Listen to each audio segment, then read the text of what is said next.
coba jelaskan langkah-langkah eksperimen yang dilakukan dalam meningkatkan pengetahuan, sikap, dan keterampilan. Apakah dalam melakukan aktivitas itu selama 5-10 tahun, mereka tidak mendapatkan keterampilan yang cukup? Kita masih mengimpor beberapa komoditas pertanian. Kira-kira akar masalahnya di mana? Apa keterkaitannya dengan masalah perlindungan lingkungan? Apa sih sebenarnya dasar dari pelatihan ini? Apakah memang karena masyarakat di Kabupaten Wajo itu masih mempertahankan nilai-nilai tradisionalnya? Bagaimana mengelola budaya itu? Karena di sana itu penting sebenarnya budaya itu, karena ada penghormatan besar terhadap. Justru di sanalah masyarakat bahagia, merasa sejahtera untuk mensyukuri sebuah hasil kerja kerasnya.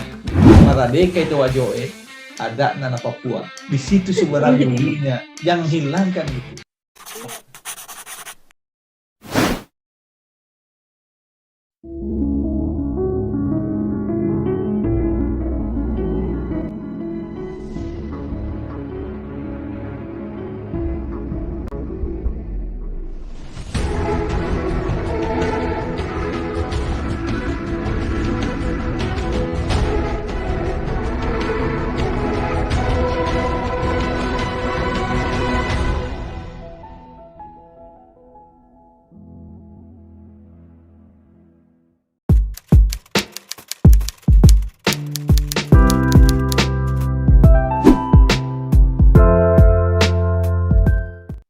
Gilirannya adalah sesi pertanyaan, sanggahan, dan atau klarifikasi.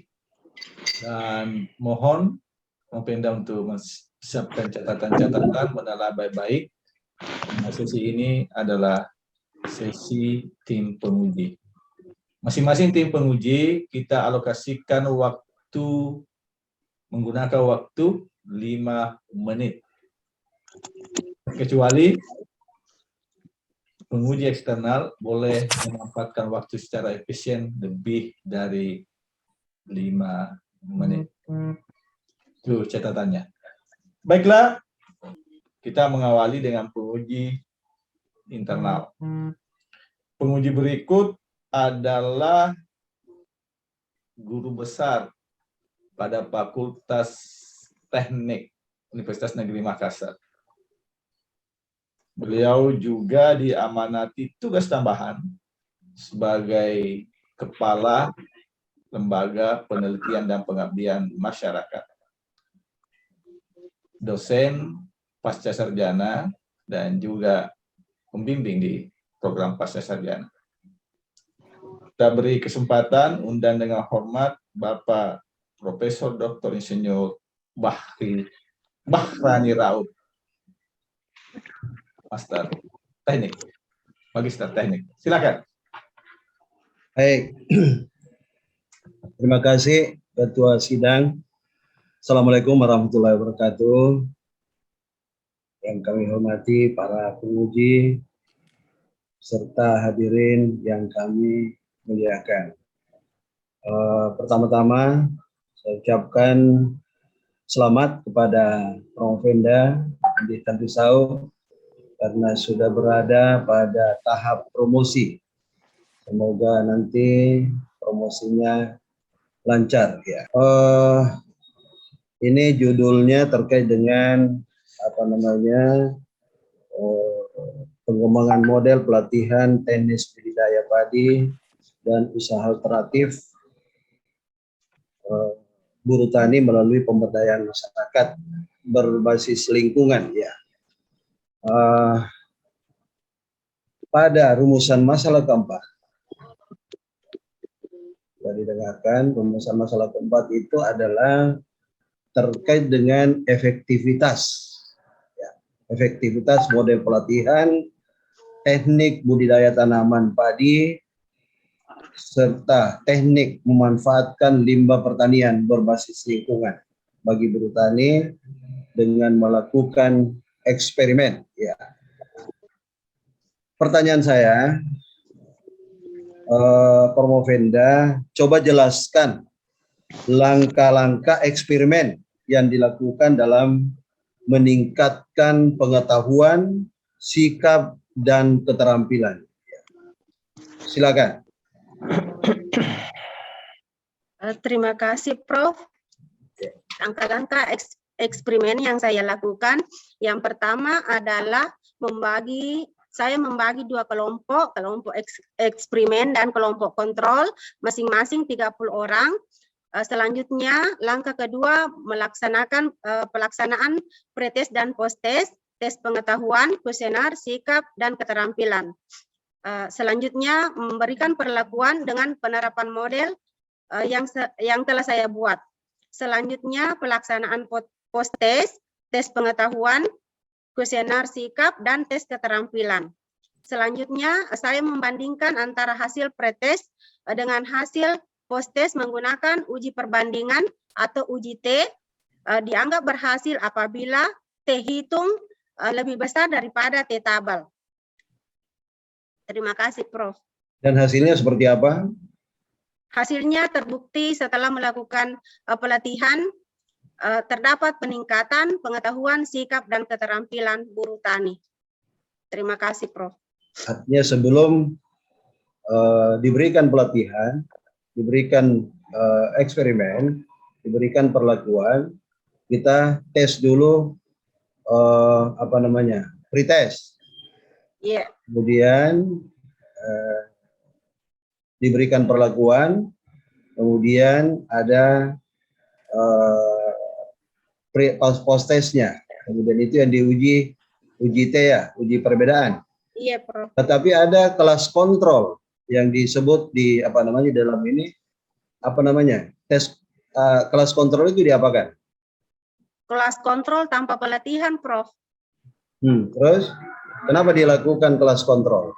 Untuk melihat perbandingan sebelum pelatihan dan sesudah pelatihan, Prof. Ya. Jadi mendapatkan terkait dengan pengetahuan, sikap, dan keterampilan ya yang diuji ya, gitu. Iya, Prof. Iya. Ketika ini Bu Promovenda sebagai dosen di perguruan tinggi, bahkan di perguruan tinggi, terus hasil penelitiannya ini bagaimana mengaplikasikan hasil penelitian ini dalam bentuk pengabdian pada masyarakat. Artinya program kemitraan masyarakat yang sering kita lakukan, karena hasil penelitian ini memang berupa pelatihan tadi yang diberikan kepada masyarakat, kemudian kalau diarahkan atau dilakukan dengan melakukan pengabdian masyarakat, seperti apa kira-kira? Karena ini terkait dengan pengetahuan, sikap, dan keterampilan masyarakat, sehingga kalau menerapkan kepada masyarakat itu seperti apa ya, coba, atau model seperti apa yang diberikan kepada masyarakat sehingga bisa hasil penelitian ini bisa bermanfaat bagi masyarakat. Silakan. Terima kasih, Prof. Pengaplikasian hasil penelitian ini dalam bentuk pengabdian masyarakat, yaitu dengan menerapkan modul pelatihan yang saya buat, Prof. Sehingga model pelatihan pada masyarakat akan terampil dalam hal teknis budidaya padi dan usaha alternatif tentang pemanfaatan limbah pertanian melalui pemberdayaan masyarakat berbasis lingkungan, sehingga masyarakat mempunyai penghasilan lebih banyak dan peningkatan kesejahteraan, Prof. Itu tadi pemanfaatan, saya tertarik dengan pemanfaatan limbah pertanian. Seperti apa itu? Pemanfaatan limbah pertanian dalam hal sekam padi, Prof, yang diolah menjadi pupuk organik, diaplikasikan kepada masyarakat untuk mereka menggunakan pupuk organik tersebut kembali pada pengolahan lahannya sampai teknis budidayanya, Prof. Ya, artinya di samping budidaya tadi, kalau budidaya itu seperti apa melakukan itu? budidaya itu Prof, mulai dari tahapan pengolahan lahan, tahapan penanaman, tahapan pemeliharaan, tahapan pengolahan pengendalian hama dan penyakit, dan tahapan pemupukan yang berimbang, tahapan akhir panen dan pasca panen. Artinya dengan melakukan itu kira-kira apa yang dialami oleh masyarakat dengan melakukan pengabdian masyarakat yang tadinya seperti apa dan setelah diberikan seperti itu seperti apa dia?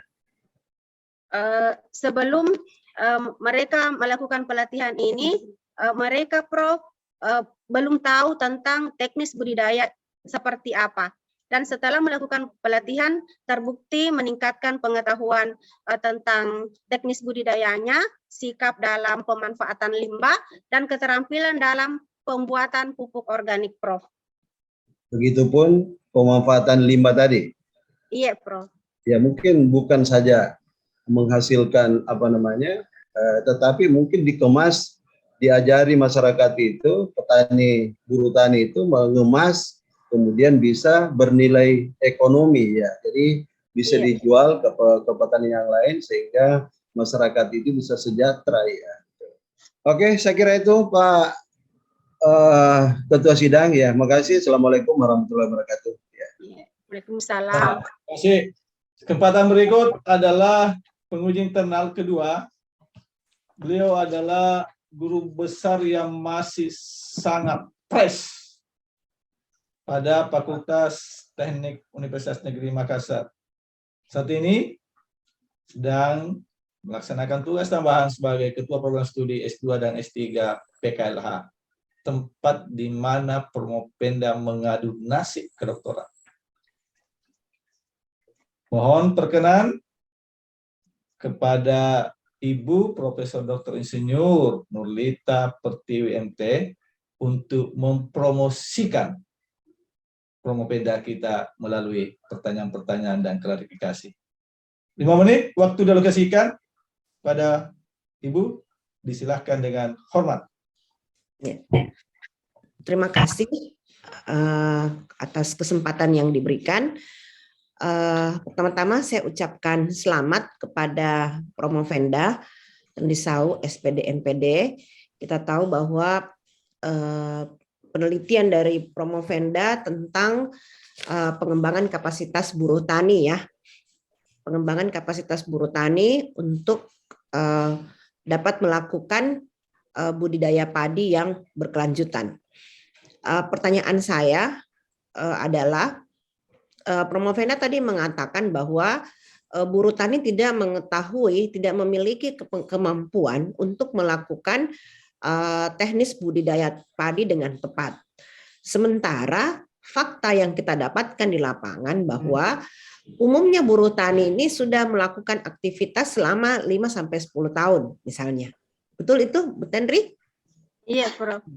Lalu apakah dalam melakukan aktivitas itu selama 5-10 tahun mereka tidak mendapatkan keterampilan yang cukup untuk melakukan teknis budidaya? Kan selama ini mereka ikut menanam, mereka ikut melakukan pemupukan hingga pemanenan sampai pasca panen.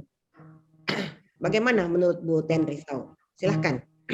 Ya, baik, terima kasih Prof terkait dengan pengembangan kapasitas buruh tani di Kabupaten Wajo. Selama ini mereka memang melaksanakan teknis budidaya, tetapi dia hanya mendapatkan upah Prof dalam hal pelaksanaan teknis budidaya tanaman padi tersebut.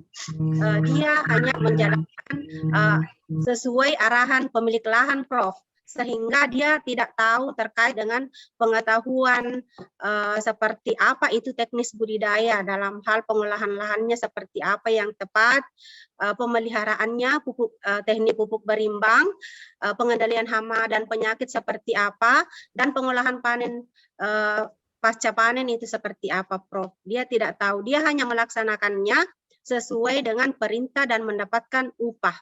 Terima kasih Prof. Ya. Jadi dengan mendapatkan pelatihan ini, apakah mereka memiliki kemampuan untuk menerapkan eh, teknik budidaya pertanian yang berkelanjutan setelah mendapatkan pelatihan ini? Iya, Prof. Setelah mereka melakukan pelatihan, mereka sudah terampil dalam hal pembuatan pupuk organik, pemanfaatan limbah pertanian, sikapnya mereka yaitu dalam hal pemanfaatan pupuk organik, Prof. Dan mereka sudah terampil terkait dengan pembuatan pupuk organik dan pembuatan arang sekam bakar, Prof. Ya, bagaimana dengan teknis budidaya? Apakah mereka bisa mengambil keputusan untuk memanfaatkan pupuk organik misalnya, atau untuk menentukan waktu tanam? Apakah mereka sudah bisa mengambil keputusan setelah mengikuti pelatihan? Iya, Prof. Setelah mereka mengikuti pelatihan, mereka jadi tahu bahwa teknik budidaya, pengetahuan terkait dengan teknis budidaya sudah meningkat, Prof.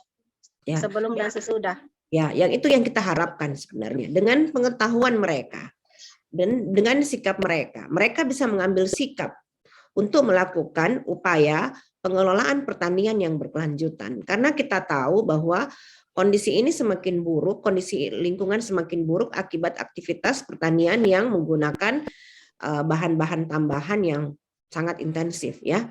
Saya kira Promovenda memberikan penjelasan yang cukup baik. Terima kasih atas kesempatan yang diberikan. Terima kasih.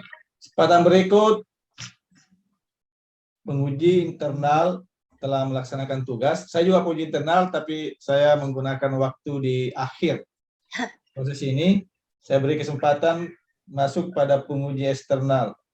Beliau adalah guru besar bidang sistem pertanian dan lingkungan pada Universitas Bosowa, Makassar. Beliau boleh memanfaatkan waktu lebih dari 5 menit.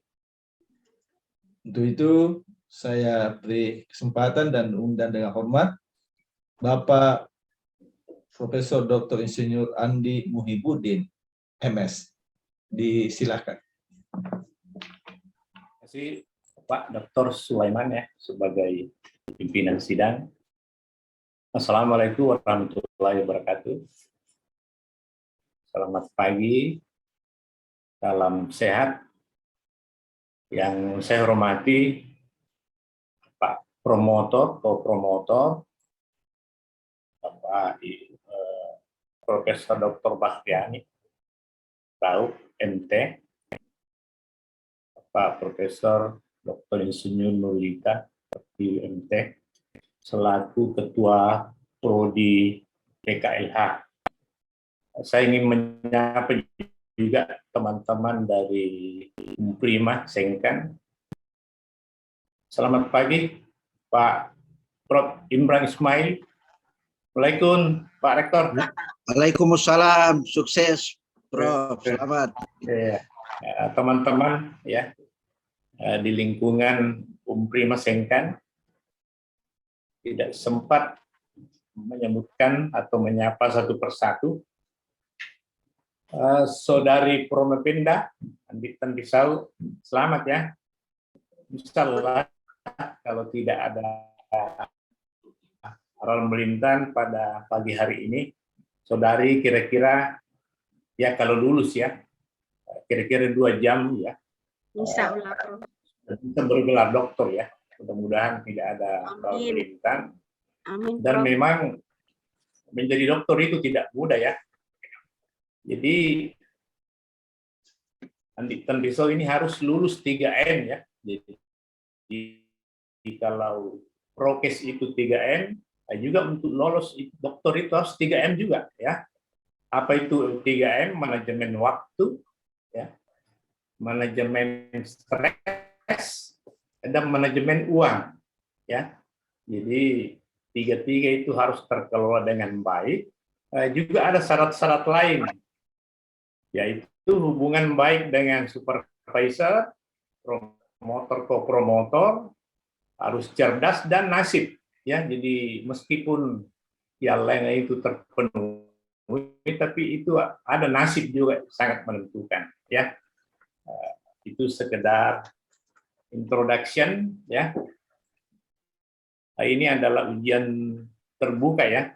Biasanya dalam ujian terbuka ini adalah uji kemampuannya, uji kapasitas seorang dokter dengan kapasitas komprehensif ya. Jadi bisa saja keluar dari konten inti dari disertasi. Ya, yang pertama ya, tadi Bapak pimpinan sidang memberi waktu bisa 5 menit ya. Yang pertama bahwa kita ini kan negara agraris, negara yang penuh ya dengan sumber daya alam melimpah ya. Tetapi sampai hari ini kita masih mengimpor beberapa komoditas pertanian. Ya, misalnya bawang putih, ya, jahe, bahkan kedelai, ya, gula juga sebelum-sebelumnya ya. Nah, kira-kira ada masalah apa ya? Apakah masalah kebijakan atau memang terkait dengan produktivitas petani kita ya, atau produktivitas pertanian kita? Jadi itu pertanyaan pertama. Kira-kira akar masalahnya di mana? Ini sejak negara ya revolusi hijau sampai hari ini ya kemampuan petani kita itu masih sangat terbatas. Yang kedua juga terkait yang pertama tadi, data BPS pusat di dalam ringkasan disertasinya itu ada data 48, sekian persen itu masyarakat miskin berasal dari kelompok masyarakat yang berprofesi di bidang pertanian. Ya, ini juga ada kaitannya yang pertama tadi ya. Ya, kenapa sampai hari ini masyarakat kita tidak bisa keluar dari kemiskinan ini? Ya, jadi 2 pertanyaan bisa 1 jawaban. Yang ketiga ya, 3 saja dulu ya, berkaitan dengan pemberdayaan petani. Jadi kaitannya dengan disertasi ini mengembangkan model pelatihan teknis budidaya padi. Jadi pemberdayaan itu bagaimana masyarakat kita kurang berdaya menjadi lebih berdaya, misalnya tidak produktif lebih produktif, kurang sejahtera menjadi lebih sejahtera, kurang tentram atau kurang aman menjadi lebih tentram. Itu kaitannya dengan pemberdayaan. Kira-kira apa korelasinya ya antara model yang Andi mau kembangkan kaitannya dengan pemberdayaan petani? Kira-kira ada kontribusinya enggak? Ya, apakah signifikan misalnya atau tidak signifikan? Mungkin bisa diberikan contoh ya untuk promo Pemda. Silakan 3 saja dulu. Ya, kalau memungkinkan ya tambah pertanyaannya. Silakan dijawab promo Pemda. Ya, terima kasih Prof. Terkait dengan pertanyaan Prof yang mengatakan tadi bahwa negara Indonesia merupakan negara agraris yang kaya dengan sumber daya alam yang melimpah. Tetapi selama ini mereka pemerintah masih melaksanakan mengimpor dari negara tertentu. Olehnya itu SDA yang melimpah, tetapi pemerintah masih mengimpor, penyebabnya adanya persaingan pasar, Prof. Di sini sistem menandakan bahwa sistem perdagangan di Indonesia belum berjalan dengan baik dan maksimal, Prof. Karena penyebabnya di sini biasa ditemukan oknum atau pihak tertentu yang masih memonopoli barang sehingga pendistribusian barang tidak sampai ke masyarakat. Contohnya kita bisa lihat sekarang ini bahwa minyak goreng yang langka tidak menuntut kemungkinan kalau di Indonesia langka minyak goreng, karena kita bisa lihat Prof bahwa di beberapa daerah terdapat kebun kelapa sawit. Tetapi kenapa langka? Karena pihak oknum yang memonopoli perdagangan tersebut, Prof. Sehingga pendistribusian ke masyarakat tidak sampai ke masyarakat, sehingga minyak goreng langka. Prof, terkait dengan kaitan model pelatihan dan pemberdayaan sesuai dengan analisis kebutuhan petani di Kabupaten Wajo sendiri, yang saya laksanakan sesuai observasi awal bahwa mereka tidak pernah melakukan pengembangan diri, sehingga petani ini betul-betul membutuhkan pelatihan yang lebih, bukan hanya sekedar penyuluhan, tetapi mereka butuh pemberdayaan terkait dengan pengetahuan, sikap, dan keterampilan petani, Prof. Kembali ke padi ya, Prof. Penda. Jadi tanaman padi itu kalau kita lihat, kita saksikan dari dulu hingga hari ini, dia beradaptasi pada kondisi yang tergenang, ya.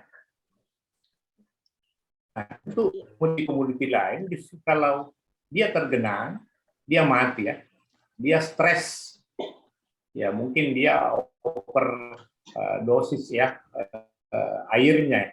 Kira-kira apa karakteristik tanaman padi ini sehingga bahkan dia butuh pada fase-fase pertumbuhan tertentu, dia butuh digenangi supaya bisa tumbuh dengan baik, berproduksi dengan baik. Ya, itu. Saya tambah lagi satu, ada data yang sedikit kontroversi di sini di disertasinya. Menurut data BPS tahun 2020, ini jumlah penduduk Kabupaten Wajo ini mengalami penurunan, ya. Itu jumlahnya 37.000 sekian. Nah, ada masalah apa ini? Apakah karena mortalitas lebih tinggi dibanding dengan natalitas? Atau ada migrasi ya? Ada migrasi keluar dari Wajo untuk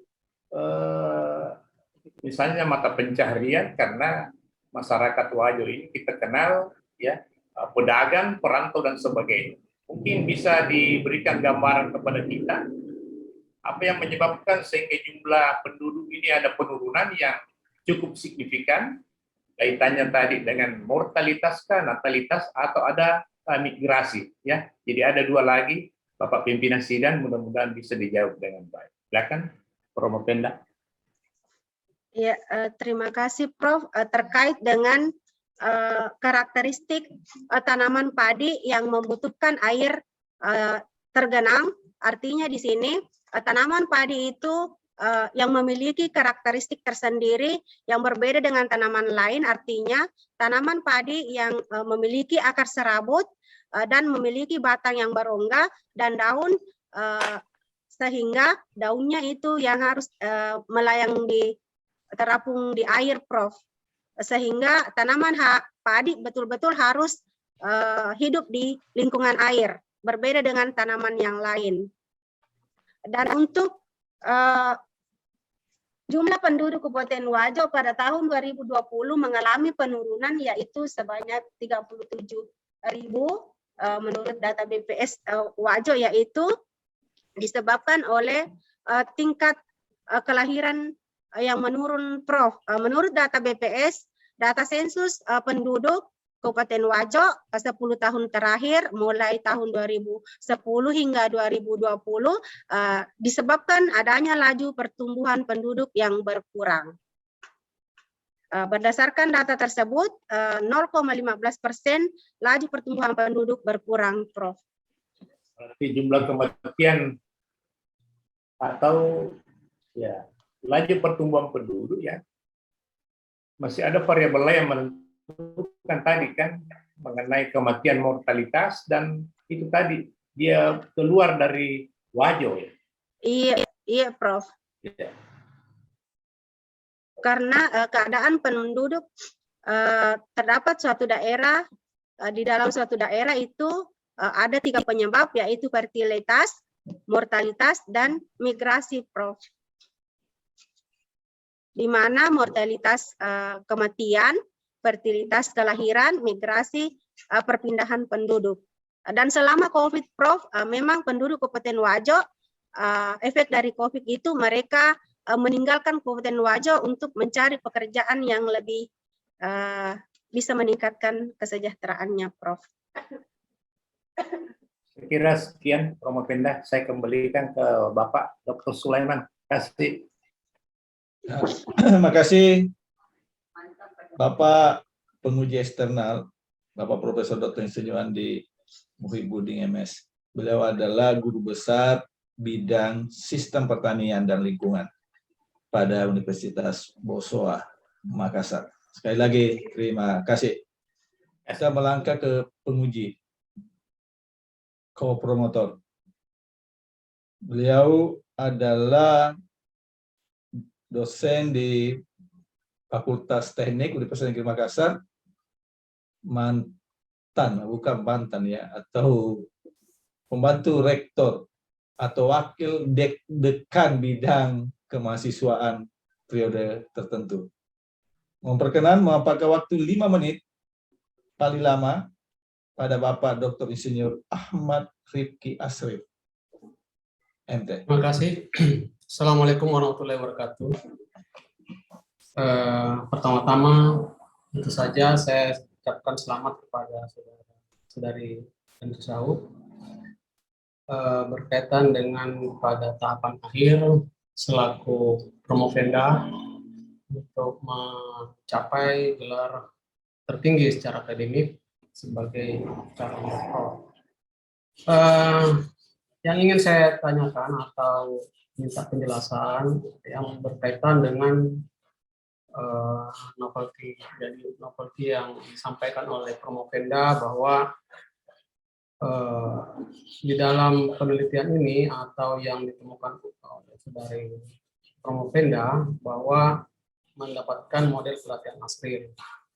Ada yang menarik di sini karena di dalam model ini dianggap sebagai model pendidikan lingkungan bagi masyarakat marginal, ya khususnya di bidang pertanian, dan berkontribusi terhadap peningkatan kesejahteraan masyarakat petani tentu saja, dan juga perlindungan lingkungan. Nah, yang saya minta pada Promovenda mungkin bisa menjelaskan dalam hal ini kaitannya antara model yang Promovenda buat, apa keterkaitannya dengan masalah perlindungan lingkungan di sini. Silakan. Ya, baik, terima kasih. Adapun novelty dari penelitian saya yaitu ditemukan model pelatihan Asril yang mencakup buku model, buku modul, video dan video pembelajaran. Model pelatihan Asril merupakan model pendidikan lingkungan hidup bagi masyarakat marginal di bidang pertanian. Model pelatihan Asril ini merupakan temuan yang berkontribusi terhadap peningkatan kesejahteraan masyarakat buruh tani serta perlindungan lingkungan. Model pelatihan ini dapat diterapkan untuk meningkatkan pengetahuan, sikap, dan keterampilan serta pemanfaatan limbah pertanian dalam hal bagi buruh tani. Terima kasih, Pak. Mungkin bisa lebih spesifik di dalam hal perlindungan lingkungannya yang saudara Promovenda maksud di sini dalam hal apa? Iya, tapi Pak terkait dengan teknis budidaya, yaitu pengetahuan terkait dengan teknis budidaya petani, sikap dalam mengelola limbah pertanian, keterampilan dalam hal pembuatan pupuk organik dan pembuatan arang sekam bakar sehingga mendukung pertanian yang berkelanjutan. Olehnya itu meningkatkan kapasitas ekonomi, meningkatkan kapasitas sosial petani, dan meningkatkan kualitas lingkungan. Oke. Saya kira ini jelas bahwa di dalam model ini tetap Promovenda memperhatikan dengan secara baik bagaimana mengelola limbah, ya, mengelola limbah daripada kegiatannya. Saya kira demikian dari saya. Prof, terima kasih. Assalamualaikum warahmatullahi wabarakatuh. Terima kasih atas memanfaatkan waktu yang telah ada. Kesempatan berikut adalah promotor, penguji promotor. Beliau adalah guru besar pada Fakultas Teknik Universitas Negeri Makassar, ketua program studi S2 S3 PKLH pada masanya. Saat ini beliau diberi amanah besar oleh Gubernur Sulawesi Barat sebagai Kepala Dinas Pendidikan Sulawesi Barat. Memperkenalkan Bapak Profesor Dr. Gufran Darmadirawan, MD. Dengan segala hormat, disilakan. Baik, terima kasih banyak atas kesempatan yang diberikan oleh Bapak Asisten Wakil Direktur 1 Program Pascasarjana Universitas Negeri Makassar. Izinkan saya untuk berdiskusi agak singkat kepada Tendri, karena ini merupakan bagian dari bagaimana caranya agar kita bisa melihat ada keutuhan dari program pelatihan ini. Saya ingin Tendri sedikit memberikan penjelasan mengenai apa sih sebenarnya dasar dari pelatihan ini. Apakah memang karena masyarakat di Kabupaten Wajo itu masih mempertahankan nilai-nilai tradisionalnya sehingga tata cara mereka dalam melaksanakan proses pertanian itu masih sama seperti dahulu atau tidak? Jelaskan sedikit, Tendri. Terima kasih Prof. Masyarakat di Kabupaten Wajo, khususnya pada buruh tani selama ini, mereka menurut analisis karakteristiknya, masyarakat buruh tani masih belum memiliki motivasi dalam teknik budidaya, belum fokus pada tujuan untuk meningkatkan pengetahuannya, keterampilan dan sikap terhadap teknis budidaya yang berbasis lingkungan. Hasil penelitian saya ini, Prof, yang analisis awal untuk preliminary investigation, sangat penting untuk pengembangan model penelitian untuk menumbuhkan kepercayaan mereka. Dengan demikian, model ini akan berdampak sosial ekonomi pada buruh tani. Ya, saya kira di sini secara jelas tadi kalau kita melihat rangkaian dari awal hingga akhir dari pertanyaan para penguji yang ada di sini itu memperlihatkan ada kesatuan sistem sebenarnya. Itulah sebabnya mengapa masyarakat Wajo ini kita membutuhkan sebuah mekanisme baru, sebuah sistem baru, sebuah model pelatihan baru yang memang wajib dilakukan oleh pemerintah sebagai bagian dari upaya pemerintah tersebut dalam rangka meningkatkan kesejahteraan masyarakat. Apa yang dijelaskan oleh saudara Tendri dengan buku model ini, model pengembangan model pelatihan teknis budidaya, ini memperlihatkan memang dari sejak awal bahwa nilai tradisional itu masih tetap dijaga di satu sisi. Adaptasi teknologi ini masih membutuhkan kemampuan untuk kita untuk bisa melihat bahwa itu memang diperlukan dalam rangka bagaimana kita bisa memberikan pemberdayaan kepada masyarakat. Jadi connect betul tadi pertanyaan antara Bapak Prof. Muhyiddin ini sebagai eksternal dengan apa yang kemudian dijelaskan sebelumnya Pak Rifki dan sebagainya. Jadi sebetulnya adaptasi teknologi inilah yang kemudian yang kita tidak harapkan nantinya akan menjadi bumerang bagi para petani. Pemanfaatan drone misalnya sekarang yang dimanfaatkan oleh para petani sekarang dalam rangka memberikan pupuk baik pupuk maupun pestisida, itu kelihatannya akan mendegradasi kemampuan manusia dalam rangka memberikan memberdayakan individu-individu tersebut, sehingga para buruh tani yang dahulunya memang berguna dan berfungsi dalam rangka membantu proses itu akan menjadi bagian yang tersingkirkan dalam proses tersebut. Pemanfaatan pasca panen, kemudian kita lihat dengan mempergunakan berbagai peralatan mekanistis, itu kemudian juga menyingkirkan para dulu itu yang petani. Nah sekarang, sehingga paradigma ini yang harusnya dirubah dari paradigma di mana kita membiarkan masyarakat yang tersingkir ini harusnya diberikan kemampuan baru sekaligus untuk mengurangi jumlah dari hasil pertanian kemudian terbuang. Secara mekanistis misalnya dengan mesin pasca panen itu kita kehilangan lebih 20% dari hasil pertanian tersebut. Tetapi dengan pasum tadi yang memetik itu kita akan bisa mendapatkan hasil yang sangat maksimal, bahkan mungkin kurang dari 5%. Nah, sementara pemetik tadi ini itu juga memberikan fungsi lain, yaitu ketika selesai mereka melakukan pemetikan, itu mereka masih menyisakan sisa-sisa yang kemudian akhirnya menjadi bibit nantinya menunggu 1,5 bulan kemudian untuk kemudian mereka petik kembali dan itulah yang kemudian dijadikan bibit. Nah ini yang harus peristiwa-peristiwa mekanistis inilah yang kemudian ditangkap oleh saudara Tendri yang kemudian menghasilkan sebuah model pelatihan. Dan kami sangat berharap bahwa saudara Tendri nantinya insya Allah akan bisa memberikan kontribusi yang terbaik untuk masyarakat pada Kabupaten Wajo. Saya kira saya kembalikan kepada pimpinan sidang. Terima kasih banyak atas kesempatan. Terima kasih telah menyempatkan waktu. Sekarang giliran saya untuk bertanya. Saya melihat di kajian saudara menyatakan bahwa di antara 4 penyebab ketidaksejahteraan petani itu adalah masalah budaya atau kultur. Tadi Anda kemukakan itu ya, 1, 2, 3, 4. Salah satunya menyebab ketidaksejahteraan itu mempengaruhi kesejahteraan adalah soal budaya atau kultur. Tentu dalam kaitan kajian Tandisau itu tentu kultur atau budaya pertanian itu. Ya. Nah, coba jelaskan ke saya kultur apa yang dimaksud atau budaya apa para petani itu sehingga merintangi pencapaian kesejahteraan. Silakan.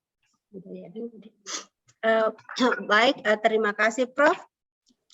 Masyarakat petani di Kabupaten Wajo masih berfokus pada budaya, artinya dia belum mau melakukan pengembangan diri, Prof. Terkait dengan tradisi-tradisi leluhur, Prof. Artinya tradisi dulu yang masih selalu dikembangkan dan masih bersifat konvensional. Mereka masih ketergantungan. Coba saya potong aja supaya bisa menyebut salah satu tradisi leluhur yang merintangi kesejahteraan itu. Contohnya, Prof, sebelum mereka melakukan penanaman, ada tradisi namanya Tudang Sipulung. Menghalangi kesejahteraan itu atau memperkuat kesejahteraan? Iya, Prof. Tudang Sipulung itu mendorong kesejahteraan atau mereduksi kesejahteraan atau merintangi kesejahteraan? Terkait dengan pesta panen, Prof, tradisi-tradisi pesta panen yang memerlukan banyak biaya, Prof. Setelah mereka melaksanakan hasil panen, biasanya melaksanakan adat, sehingga adat tersebut sehingga saat ini belum hilang, Prof. Ya, kan kesejahteraan itu bisa kultural, bisa struktural, ya kan? Dalam pertanian itu seperti kebijakan-kebijakan pemerintah itu boleh jadi justru bisa menghalangi kesejahteraan, itu struktural kan? Tapi tidak semua kebijakan menghalangi, boleh jadi itu lagi. Nah, tapi kan memang sulit itu di bidang pertanian itu kita hilangkan nilai budayanya, karena memang pemahaman orang tentang padi itu adalah putri, adalah sangyasri, sangasri, kalau orang Wajo bilang kan, sangasri yang harus diperlakukan di apalah menurut, ya kalau kita baca peristiwa Latoa, ya kisah-kisah Latoa, bagaimana Patotoe misalnya, We Undan Riu, We Nyilitimo misalnya melahirkan sebuah bayi kemudian berubah menjadi padi, kan itu kelihatan memang diperlakukan, sehingga nilai-nilai kulturalnya itu sulit dihilangkan. Nah sekarang pertanyaan terakhir, kalau itu mau didiklat, Anda mau pelatihan kan? Iya, Prof. Pelatihan, mengubah budaya itu, atau mengelola lah, paling tidak saya mengatakan bagaimana mengelola budaya itu, karena di sana itu penting sebenarnya budaya itu, karena ada penghormatan besar terhadap padi, sehingga tidak mudah menghamburkan padi, tidak memperlakukan sembarangan, satu biji pun, satu butir pun harus memperlakukan benih pun juga harus ada tata caranya, itu betapa penghargaan tinggi kan. Nah kalau itu dibawa dalam paradiklat, apa yang diharapkan berubah berdasarkan nilai kulturalnya itu pada petani? Silakan. Terima kasih, Prof. Terkait dengan adat yang masih tradisi di masyarakat Kabupaten Wajo, di sini setelah kami memberikan pelatihan tersebut, merubah pola pikir mereka untuk tidak tergantung dari budaya tersebut. Tadi contohnya itu sebelum mereka melaksanakan penanaman, Prof, yang menghormati budaya leluhur adat Sangyang Sri, hingga dia mengadakan pesta sebelum dan sesudah panen, Prof. Ya, saya kira pesta itu perlu dilestarikan, jangan dipandang sebagai penghalang kesejahteraan. Tinggal bagaimana mengelola. Menurut saya jangan dihilangkan, karena kalau cara berpikir seperti itu tentu kita untuk menghilangkan karena memandang sebagai penghalang. Justru kesejahteraan menurut dimensi hakikatnya, justru di sanalah masyarakat bahagia, merasa sejahtera untuk mensyukuri sebuah hasil kerja kerasnya. Dan disitulah wujudnya. Maradeka itu wajoe, ada nana Papua. Di situ sebenarnya wujudnya. Jangan hilangkan itu. Iya, Karena wajoe itu maradeka itu wajoe, ada nana Papua. Kulturnya, adatnya. Saya kira demikian. iya, Prof. Ya, terima kasih kepada tim penguji. Anda masih ada kesempatan berdoa karena 5 menit kemudian kita akan membacakan keputusan tim penguji. Untuk itu, singkatlah saya melakukan jeda sidang promosi. Assalamualaikum warahmatullahi wabarakatuh. Waalaikumsalam warahmatullahi wabarakatuh.